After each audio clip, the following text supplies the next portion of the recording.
आज मैं लाइव आया हूँ बस सरकार से और हमारे संगीत कला से जो हमारे तीन भाई जो सांसद हैं, मैं उनसे भी रिक्वेस्ट करने आया हूँ। अपने माननीय मुख्यमंत्री हमारे नीतीश चाचा जी और तेजस्वी भैया या हमारे योगी जी, जितने भी हमारे जो हिंदी भाषा के लोग हैं जो इस पद पे हैं कि वो सरकार से बात करके, हम लोग तो एक मनोरंजन के साधन है। हाँ, जहाँ तक पैसे कौड़ी की बात है, अगर हमसे मदद वहाँ चाहिए तो उसके लिए हम हमेशा आजीवन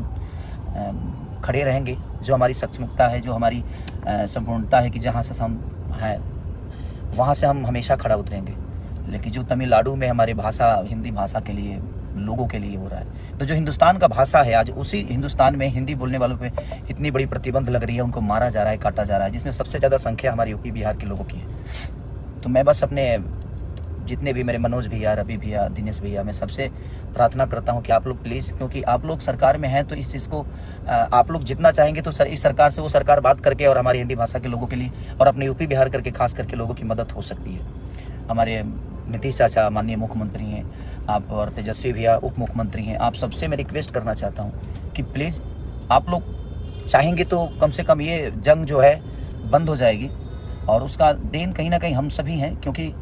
अगर रोज़गार हमारे यूपी बिहार में इतनी होती तो शायद हमें दूसरे जगह जाने की ज़रूरत नहीं है। तो ये विषय नहीं है, बट धीरे धीरे सारी चीज़ें हो ही रही है और होगी। लेकिन अभी जो सिचुएशन है वो बहुत दयनीय है, बहुत निंदनीय है कि वो आज अपने ही देश में, अपने ही लोगों के द्वारा हिंदी बोलने पे इतनी प्रतिबंध है कि आप हिंदी बोलेंगे तो शायद उसके लिए आपको मारा जाएगा, काटा जाएगा। तो मैं सबसे जो भी सरकार में उनसे रिक्वेस्ट कर रहा हूँ कि प्लीज़ आप लोग थोड़ा सा अगर ध्यान देंगे, क्योंकि आज आप लोगों को भी इस जनता ने ही बनाया है और यही जनता आज पीटी जा रही है। तो वो थोड़ा सा तकलीफ दे रहा है कि जिसको हमने चुना आज हमारे लिए कुछ नहीं कर पा रहे हैं। तो मैं तो सरकार में हूँ ही नहीं, लेकिन मेरे तरफ से जो भी मदद होगी, आप लोग बोलिए मैं करने के लिए तैयार हूँ, लेकिन मैं कैसे करूँ, कहाँ करूँ, मुझे पता ही नहीं है कि हाँ कैसे क्या होगा वहाँ, क्योंकि वहाँ विषय क्या है, वहाँ प्रॉब्लम क्या है। क्योंकि वो सरकार में जो है वो सरकार के लोग ही जान सकते हैं और जो कानून जानते हैं। भाई हम तो एक संगीत के आदमी है, लेकिन हम अपने शरीर से और अपने पैसे से यही मदद कर सकते हैं, लेकिन हम कहाँ करें वो समझ में नहीं आ रहा है। तो आप लोग को लगता है तो आप प्लीज़ हमें बताइए कि कैसे हमें मदद करना चाहिए, क्योंकि वहाँ हमारा कोई नहीं है, वहाँ मेरा कोई से बात नहीं होती है। मैं सरकार में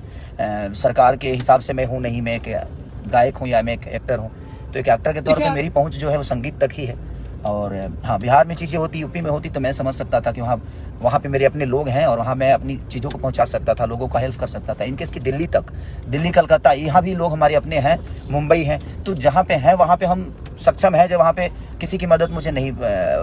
लेनी पड़ेगी। लेकिन जहाँ पे मेरे लोग नहीं हैं, जहाँ पे हम कभी गए नहीं, तो तमिलनाडु में जो भी चीज़ें हो रही है, मैं सरकार से रिक्वेस्ट कर रहा हूँ, अपने बिहार सरकार से, यूपी के सरकार से, कि प्लीज़ आप लोग थोड़ा सा आगे आकर अब उन भाइयों का रक्षा प्लीज़ आप सब करिए, और हमसे भी जो हो सकता है आप हमें गाइड करिए, हम करने के लिए तैयार हैं। क्योंकि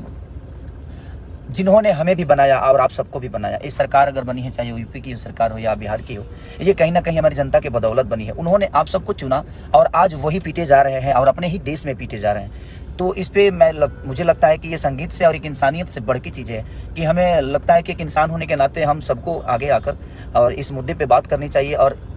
जो भी प्रॉब्लम में है उनका हेल्प करना चाहिए। तो प्लीज़ मैं आप सबसे रिक्वेस्ट कर रहा हूँ, मेरे बड़े भाई तेजस्वी जी, चाचा नीतीश जी, माननीय हमारे आदित्यनाथ योगी जी बाबा, और अपने बड़े भाई मनोज भैया, दिनेश भैया, रवि भैया, क्योंकि आप लोग सरकार में हैं तो थोड़ा सा प्लीज़ आप लोग मदद करिए अपनी इस भाषा के लोगों के लिए, अपने लोगों के लिए, जिन्होंने आप सबको बनाया, हम सबको बनाया है। इन्होंने हमें एक दायित्व दिया है, उस जगह पे पहुंचाया है, तो इनका बहुत बड़ा योगदान और इनका बहुत बड़ा आशीर्वाद है, जिसे हम आज जो भी हैं इनके बदौलत हैं। और हमारा कर्तव्य बनता है कि अगर हम